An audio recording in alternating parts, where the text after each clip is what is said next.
Et vous savez, madame, loi wana, ils ont provocation, ils ont simple provocation, va provoquer peuple, il y a autour le bas, le coronavirus. Donc tout le monde le roi va tout le peuple. Vous avez tout la madame de konanga, loi wana, ils ont la mina mutema mabe, na ndenge moko, ya moyibi. Pourquoi nous les Congolais tous à la niveau à boya oyiba na moi, ba doit kotala kezo ko yiba na moi, ba moni kezo yiba mutu na moi. Donc madame, loi wana, ils ont coup d'état. Vous comprenez, j'étais maman na Kabila zana kati. Kabila zana kati ya makambo na tango bakaboli seni ndambo ya poste Tshisekedi azui ndambo ya poste Kabila azui. Est-ce que Kabila peut s'appeler opposant au jeu? Na cour à mandat. Na cour à mandat? Non. Les alliés peuple a monnaie que makambo wana bakosi ba to koleksango samedi. Na balekisi yango vendredi. Alors peuple a tombo ki abino to ke na ko alecter bango. Peu importe le nombre ne parle pas, mais to yo ki samingongo na biso déjà. Maman bazo bangani makambo mili ezo soki baza bambala te mibala exalona bamona makambo ko théâtre eleki mingi na Congo ba Congo ba pesa butu no chance ata liboma ina Congo ba pesa chance ata liboma lobi makambo ezanga kine za nzela ba to pesa ngona no chance ozomona on dirait to koma ba tulungo ba mascotte ba porter bonheur ya ba chance ko pesa chance de kona ngai na lobaka ngo déjà ba numéro ya ba émission na biso to ndika kwa na pesa bino clairement que madame état de siège wana ils en ont intérêt à perpétuer.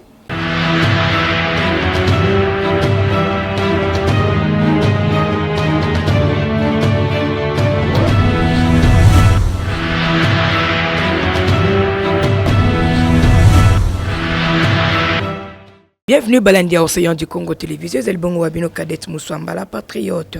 Et si vous allez mingi qui vous a vraiment ébélé, na kolanda émission Oyo et format Kabino et diversa Abino, vérité ya mboka Congo. Tobeta masolo ya vérité ya mboka Congo, na matali politique et longo na mwana mboka Hervé Matata, ou apitoko développer na émission ya mokolo mwalelo. Nakena kotonda bongo équipe technique mobimba ya Océan du Congo wala na sima ya bilili nakena komona l'homme puissant Kabuya, on ne change jamais l'équipe qui gagne. Papa Hervé Mbote. Mbote mona mboka madame la journaliste vraiment Mbote esengo mingi lokolo ya mbinga na plateau na yo na za vraiment esengo na pesipe ba ba Rolanda biso bisika so bazwami Mbote na bango. Bonne santé. Oui, santé sigo ça va mais bien que ilanga tous africains donc biso ba congolais to ilanga soki ba grippe ezalaka. Nzoto koningana mais na utako le fièvre makasi wabengi kosu betenga makasi so imuyemba ko benga coronavirus mais traitement donc nazasko moi bien avec effort bande comme sous bachaki maboko merci. C'est parce que tangi docteur Muyembe to le la peine en troisième vague il y a coronavirus na moni yesu na pepe na yango butozo zela confinement ou bien de news au monde ndeni makamba covid maman omoni nakopesa exemple moko ya président moko africain wa utaki ko kotika biso wa bomi elanko et très bien John Magufuli na kati ya Tanzanie atikala jamais ko confiner mboka yepo na ezaki d'abord l'économie tanzanienne ezaki d'abord vie sociale ya ba tanzanien donc ce qui totali bona kati Afrique lelo boye na Afrique subsaharienne to ba très bien pays moko te ko kokana na Tanzanie na minitio yo économie pays moko te ko kokana na Tanzanie na social na minitio voilà photo est très bien. Alors coronavirus c'est une maladie où ils allaient mondial les affléaux mondial mais biso na niveau na biso il y a des mesures barrières de barrières baché où mutaro ko appréhender yango pe à mettre en application et ça dit que abattre la mappe na coronavirus confinement ou pas confinement biso to ngoyi ça bon que non c'est le Congo qui va perdre. Omoni vague ya mi balo ya kiawa na liboso au total coronavirus et faire perdre Congo dans son entièreté mobimba na caisse ya Congo et souffrir na 5 milliards de dollars échappés ba mobiliser en côté parce que quand on va fermer ba porte à entrer la carte ya Congo des aéroports en Njili ba port ba bilo surtout ba frontière tout et que ça la que économie na biso qui ta mala et qui ta suna menacé. Donc ils ont politique à malamouté. Donc Muyembe to komi komona ye komi lokola shida moko cop moko timbeli yango et place wa bazolia mbongo na silence bazolandelete bazokipete et pendant que ba congolais bazosouffrir ya zong sa wana to kondima yango te mama. Donc to kondima yango te tomoni pe makamba coronavirus on comme politiser ba mesure ba komi kozwa wana et comme kokoma lokola ba empêcher ba manifestation publique ya population parce que dans moment oyo échaufferez za makasi tout ce monde a déjà provocation de la part ya bato bazo gérer mboka bazo provoquer peuple donc ba komi ko ça lokola ba politiser makamba coronavirus yango tolobi ba mesure barrière ezali makamba ko confiner ezali te so que ça pour à cachinet ou tcha cachinet pour ça mesure par excellence ya ko bomba na contre coronavirus. Donc ko bat na ndaku na biloko ni na nzalo to na ngo na dollar muta vivre ndeni donc ils ont sens té donc muye mbeto zo kebisa yo na kopo ozwi ya sikawana ya coronavirus pour na osala ka o comme ça ba congolais ba s'appauvrir yo s'enrichir na ba don et aide internationale no so comme là to le belasiko mai matali politique ya mboka Kongo mwana mboka Hervé Matata mokonza mboka sala ki ko lobana ba sénateur été ba voter loi électorale wana le lenge kaka ezaleli pe esilama ki ko voter mais yo na ebité okolobani na tina ya loi wana ya mboite to ko bana bakamu misusu. Vous savez madame loi wana eza provocation eza simple provocation ba provoquer peuple ni na uti oloba na coronavirus donc tout le monde bazo tumbola peuple ozomona totala malamu ndeko na ngai loi wana ezala esalami na motema mabe na ndenge moko ya moyibi. Pourquoi nous les Congolais tokozala na ba niveau ya boya oyiba na moi bato bakotala kozo liko yiba na moi ba moni penazo kozo yiba moto na moi. Donc madame loi wana ezali coup d'état contre la République démocratique du Congo. Autre temps ça troisième coup d'état. Premier coup d'état ezali ndeko Chilombona Kabila ba yiba volonté à peuple coup d'état liboso yangwana.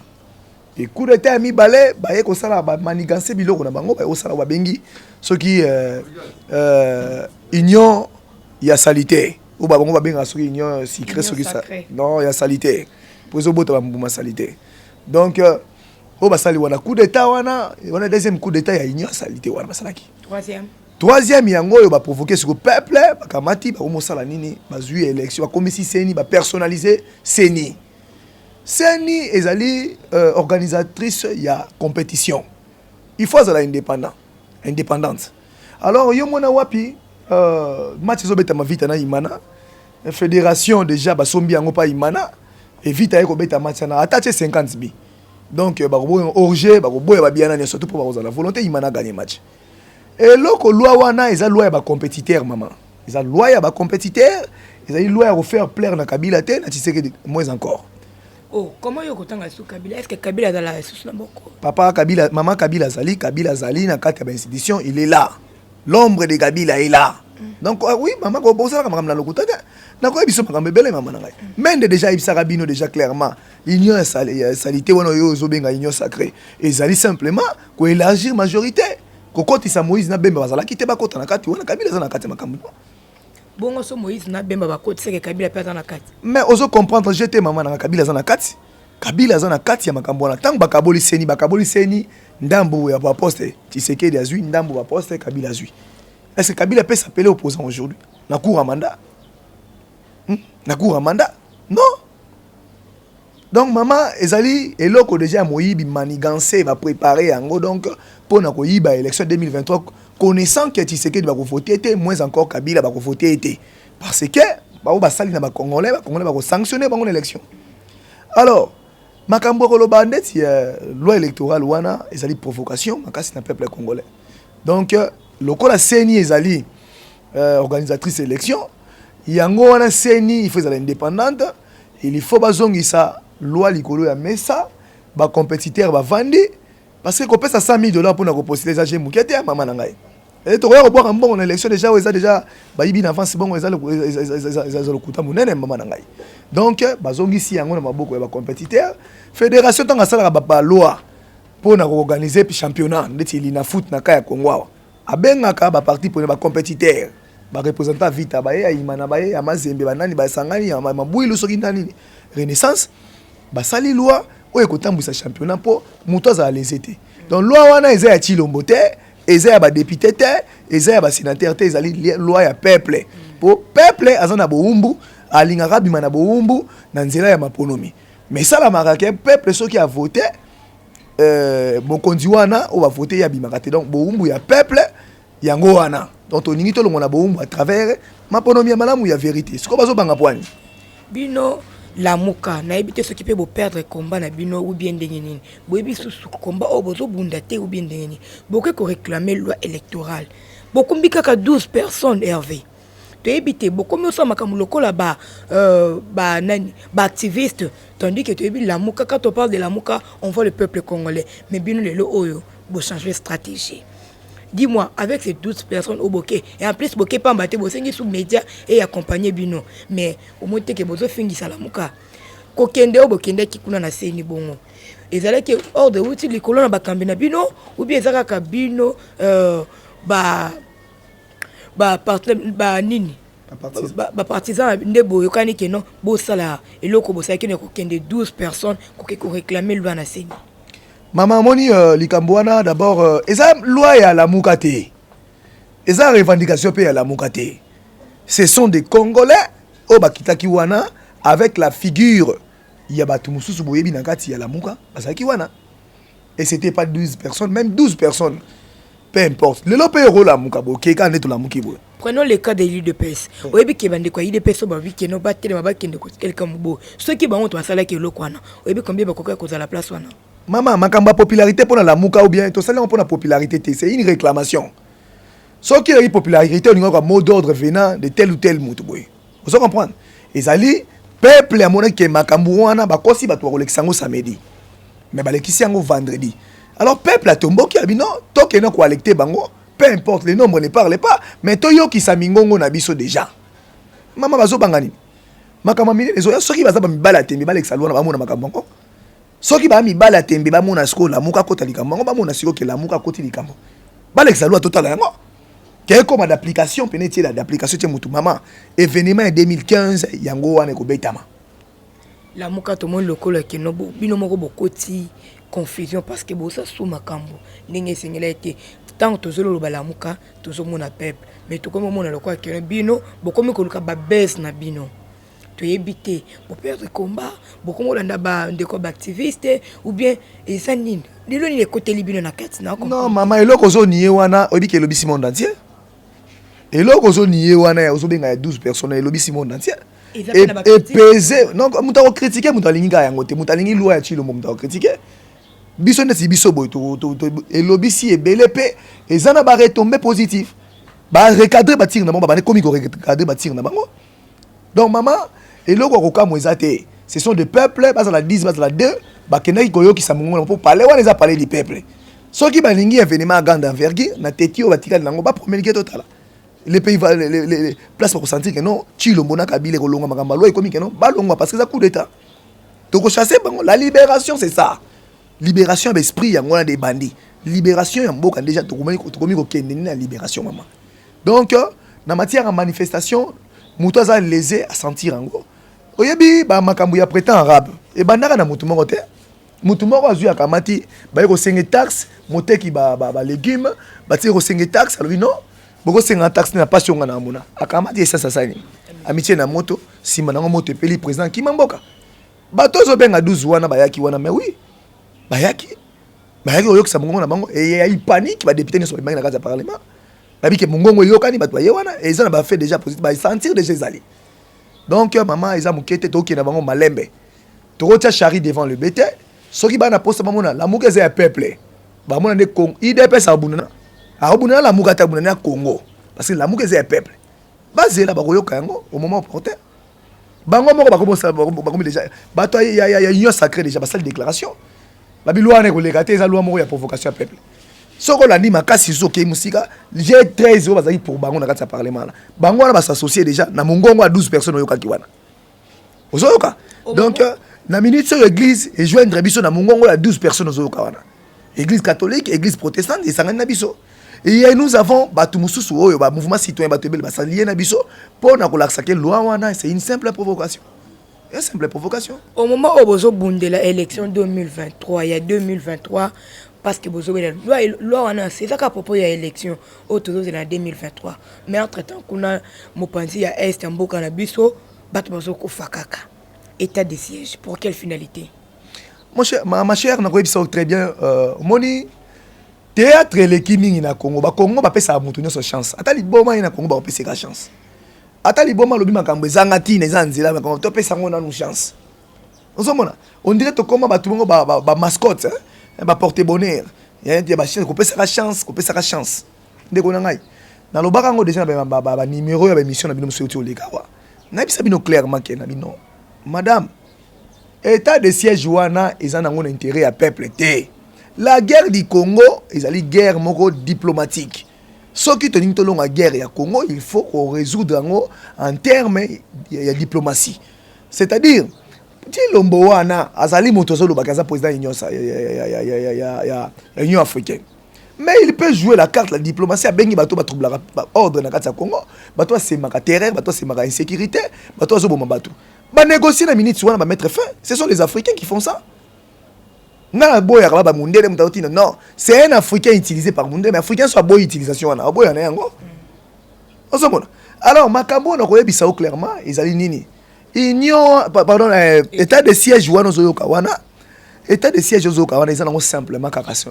Ba tindi ba soldat place wana pour avoir contrôle ya minerai ba ko kabola yango.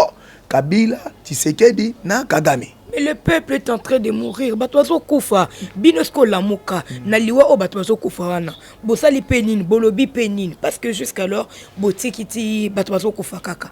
Bolobi ni bino boku felaka 2023. Maman na webiso clairement ce que ça na batu oyo basali ici ba manifestation belé dans la rue c'est lamuka. Bongo ce que le quoi réussite botiki na bino. Tozo réussir to moni te comprendre boye. Omoni tozo tambola makomi balé. Élection ya mabe. Nde pesi biso ba kondi ya mabe. Ba memi makamba kufa kuna ngati est zo ba très bien to relier le kwana te pota balongola ka to fina d'abord pour na retraiter pota to marcher malam mais tant que bakambiana mabe bazana kati armée bazana kati ya gouvernance bazana kama belé ya mabe ba ko instaurer ka ba idée na bango mabe bazana ngwana maman donc c'est-à-dire avant to chakisi na pota photo sokola pota yango wana c'est ni wana e boutique kama mabe o elamba kama salité o elaka congolais yango nde photo sokola nanu yango pour élection sala malamu est kozwa kimia. Nous avons des projets, nous avons des plans pour que est la kimia. Est kozana kimia. Et loko to koye bezanini. Bande ko na biso ya est basa victime ya makambo ebele koleka.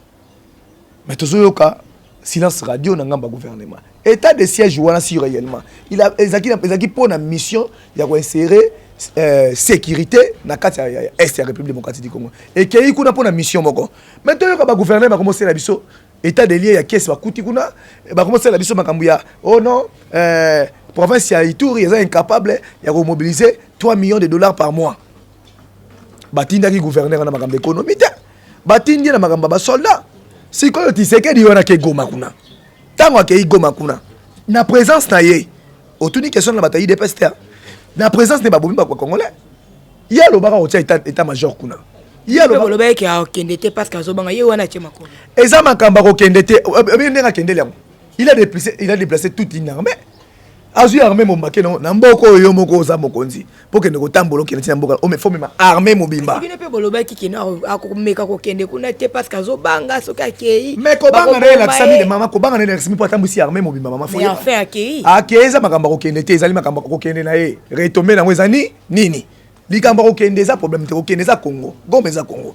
Mais kuna kati ya Congo blessa kei akina Goma kuna. Apporter paix réellement est-ce qu'à résoudre la difficulté à peuple va souffrir na Goma kuna deux fois qu'on manaye comme ce qu'on changer avec le temps papa maman pas comme maintenant parce que boloba ki ozo memanga na monde de prophétie ozo memanga na monde de prophétie parce que tu lo mbanga loba ebelé a promesse apesa biso to mona ta moko za réaliser te ndeko nanga foye bango très bien et le réseau de kakala mingi te awa ndeko nanga zo mona yango est-ce que bozo sala encore to ndengeni à promettre combien de promesses à sala ngote et to tika na une année soki na 3 mois pamba awa. Ce qu'on sait la bisoni normalement et le kolobake a ça la peine est l'état déjà révolu pepo na biso na est te proposer ki boye parce que le biso tozo belo moroté il faut réformer armée il faut que ça la réforme armée ko benga na ba rwandais wana bokipan o bazozwa sommité ya nini ya armée na biso maman ngai il faut to longola ba tuwa na ba mbuma ya mabe bali kwanga nzala bakinse kwa o bazobomaka armée na biso et te fouti ba soldat salaire à malamu hein ba fouta bi malamu baza bien motivé ba zupe formation à malamu nde Rwanda ko kabisote moi ça me fait plaisir ton Kagame azolo bana biso na kwasa Congo ba Congolais pe azolo Congo ba vandikimia Kagame azolo ba kenon je ne vois pas la présence ya armée congolaise FARDC mais abino soutenir les FRDC o soutenir FRDC mbongo ezokende na poche ya Denise Nyakeru à travers fondation nae o soutenir FRDC ozwi mbongo tie na ba cantine lokola mukuna ndo sasa ba cantine wana ko tia mbongo pona ko soutenir na batono pona ko soutenir Renaissance et que na on fait na famille Tshisekedi na mosi nae mandesu ba pesi batwali ya kuna na baloso na bilamba et que na fondation nae finalement vous voulez la campagne anticipée ou bien bozo sala makambo pona ko sunga bata este donc ce n'est pas normal papa na ngai mama na ngai ce n'est pas normal. Tolobela sikoyo bozongi ya nzoto tope mikuwa ya premier ministre ya RDC le Patrice Emery Lumumba oyo asalaki nombo kana biso ezwa pe lipanda malgré tozwa lipanda yango na ndenge sengeli te parce que ti lelo oyo mboka eza kaka na occupation lelo oyo balingi kozongisa mikuwa na ye na mboka na ye nayebi te omoi likanisa ngo ndenge ndebi okoshisha ngo ndenge nini. Maman, photo est histoire mboka ko échappé bisoté photo est bango malamu. Oui. Tshisekedisme et outi na kata mobutisme. Alors que mobutisme yango mtebomi Lumumba. Tout solo la makamu bien. Pour ça makamu spirituel à la fois spirituel. Po boko kozwa nzoto ya mutu abomi mutu akende kozwa nzoto ya mutu wana ya na kata Congo. Ça ne se fait pas. Et zongi na mabele na ye. Kozonga na mabele za problème, il faut qu'on respecte d'abord logique spirituelle. Ya likamu fo ça la mela. Ozomona. Moto aboma Lumumba ezaki mobutisme na ki tshisekedisme. Lumumba azokanga kanga yawa Tshisekedi était aux affaires politiques, oui bien très bien. Et puis à cette époque-là ministre de la justice, oui très bien. Mais c'est lui qui a condamné tous ces gens-là badokanga Lumumba, Polo Kito bango surtout, c'est Tshisekedi. IDP ça yebi que ce sont des tueurs de Lumumba. Donc bango ba kozwa jamais kozwa corps à Lumumba ba kitanango na kata ils insulte contre la mémoire ya Lumumba na ndenge ya malamu e ko senga ke IDPS azongisa maboko makambo wana maboko ya balumumbiste bazali wabundela idéologie ya Lumumba bandakala bato basala makila Lumumba bazali IDPS sera osala ngo ezako se manquer na mémoire ya Lumumba donc et que ça la mate to kolinga yango te parce que ceux qui Belgique a salé ngo zali Lumumba soit vivant non pas pour la muto sala na bambata. Mais oui, Lumumba soit zali na bomo ba ko pas pour la muto sala na bambata parce que ba tueur na ye ba kozongi ça été. Ce que va tikeka kuna. Ba tu ba kozongi c'est ça ba lumumbiste. Bongo ko ya papa et ne zongi ndeni. Papa c'est parce que tu sais que dit c'est mtakenda kozwa yango. Et ça qui tu sais que dit même des yeux ezali tu sais que da kufi tu sais que dit c'est mtakenda donc biso que congolais kufi congolais ke kozwa. Eza congolais ngo asala nini pas Lumumba. Lumumba akufa na mémoire ya mabe ya Tshisekedi na mutu na ye. Akufa na mémoire ya mabe ya Mobutu na mutu na ye. Donc mutu wa Mobutu akozwa jamais corps ya Lumumba ya na mwa mutu ya Tshisekedi akozwa corps ya Lumumba jamais. Bazo kota cop wana eza cop, eza shida. Kaka fa Ulysse mutu akosala ngo alors. Mais tolobi ke ba lumumbiste mutu nyonso na makila ya lumumbiste. Donc makila o eganga ka wana o elobela nationalisme, o etelemela patriotisme. Makila wana nde ekufike ndekozwa Lumumba ekozonga poisonga na kimia. Ezate ozwi corps ya mutu boye na ngwa wa bando créer sous ba catastrophe moko boye parce que ça spirituel makambo na foye bango mama eloko musu foye bake ezali nini ezali que bazwi cop na kati ya mbo ya cop ya fer wana ya retrait ya corps ya Lumumba nyoso komaka cop eza cop mama na ngai gi Lumumba zo panza yango zo landa yango te mama na zo panza yango zo lobaka yango eza cop mbongo zo bima wana oki famille comme divisé po mbongo ekoti na kati ozomona bazui azui moko na kata famille akomotia loko la porte étendard na batambola kana bisika surtout ozomona alors sikoyo ba oyo baza les ba boy tant ba boy c'est que ils a malamu te ma affaire da sima faire wana 6 millions ils a na sima nango donc organisation en ligne ya Lumumba na moko ya Lumumba fait il y a 6 millions de dollars ça c'est du vol donc tu sais que d'accord ko kanisa kaka ke fazo mbongo moko boye na sima likambo moko boye ba congolais Ozamba liboso te ndeko na ngai. Ozamba liboso te. Entre temps peuple congolais azo souffrir. Ozamba liboso te. Oyebi manifestation ba salaka wa. O ezalaka pona makambu ya nani ya derete ya corps ya Tshisekedi. Oyebi mbongo bimana 8 millions de dollars et bima place wana. Siko ya Lumumba pa ngibela 6 millions kaka boy. Sans compter mbongo Belgique a ça pour na makambu ya pour na kozala coupable na mort à Lumumba. Donc tu sais que nous contre la COP ce n'est pas ça qui est important. Atika ba lumumbiste, ba zo encore lumumbiste, ya Lumumba, ba ya nango et ko leka na ba rituel na ba cérémonie malampo, esprit ya Lumumba va na kimia. Atombo ki esprit ya Lumumba te.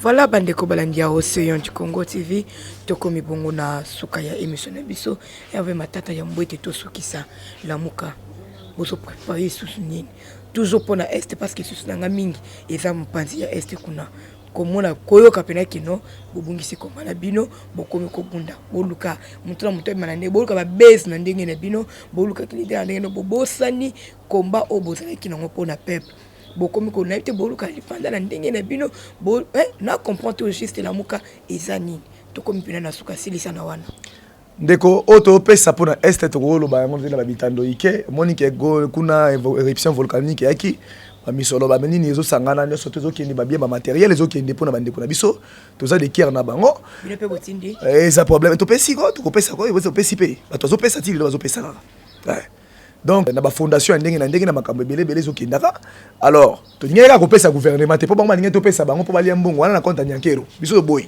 to pesa ngote alors na bango to pesa na ba organisation en caractère caritative ndé bazui ba misolo wana bazui ba don ba matériel wana alors na bato est to ça déjà na bango de Caire to lobi na bango ke soki balingi kimia ekota na est to benga na ba occupant nyonso il faut pe ba prier makambo ya seni babima na balabala parce que seni wana nde Kagame a imposé la volonté na kata seni nde Kabila a imposé la volonté na kata seni abimisi mokonzi oyo o bango ba ko manipuler facilement donc to bunda na bango pe ensemble na makambo ya seni donc eza malamu to sangala comme bomoko to bunda po seni ko pesa bon solution na makambo etali ozo bisangai ya tozo préparer nini toza na idée nini omoni nazo mona ngo mabe pourquoi zoba ozoninga okomisa ngo lokola affaire ya lamuka eza affaire ya lamuka te eza affaire ya congolais nyonso donc congolais no sika zwami ay ba ete mboka na ibani bango lisusu au second degré ba Kabila na Tshisekedi ba kabol de seni ba poste donc esengi lisusu te ke to la supongi pour libération to lura libération ibitumbo to ka ke ba occupant ba kende c'est entre autres pe ko za la pena maponomi ya malamu ko za pena batupe ya malamu na kati mboka nde ba ko jouer ba jeu ba acteur politique ya malamu non o baza conscient que to ba congolais faut to libérer Congo na maboka ba occupant c'est ça il faut to sanga na biso nyonso to bunda combat pona to benga na bango libanda et to kende na Congo na ndenge besengeli. OK to comme la suka message ya suka na bandeko balandi message ya suka bitumba si bandi to za na bitumba déjà au monaki batozo benga 12 personnes ba kenda na niveau ya mais Jésus pas tambola na 12 apôtres non tambola na 12 apôtres ba kepe ba sala mama mine no bien très bien biso to kenda nguna niveau ya parlement to lobaki to tchaki vraiment panique to yeseki bango peke non eza boye to avertir on avertissement donc wana kombe bandi ko nyonso bani batia liboko na patte pour kombe bandi il sera question de pour toute la proportionnalité des forces ndenge moko na ba nguna o ba bundisaka biso na tango ba manifestation dans yango wana la résistance vous donne son numéro ils allient plus 243 81 59 28 392 plus 243 81 59 28 392 wana bozui la résistance Hervé Matata el commandante. Voilà bandeko balandia Océan du Congo Télévision to komi bongo na suka ya émission na biso ya mokolo malelo soki zambalano ya liboso kolanda biso ko bosana ko s'abonner te ko liker aussi ko partager ba vidéo na biso. Je salue tout le monde au azuli bako ya kolanda biso wana kina komona César Lupemba mpanzi kuna ya Paris et aussi le docteur Bienvenu Mbala na Bruxelles. Sans oublier Nancy Mbaya na États-Unis et aussi Monica Silia Silou oyalunga motema ya Silia Silou kuna na Paris na pesi bino mbote makasi lisusu Nicole Misenga Mwakatumba mama ya banebele ba salutation ekomela bino lisusu sans oublier Shaggy Moleka et aussi Harmonie de Paris Harmonie de Paris maison Harmonie de Paris o wapi bilele nde bilele kabele loko pamba bo sera toujours branché na Océan du Congo ngana bino tukutani mbala sima botika la malamu bye.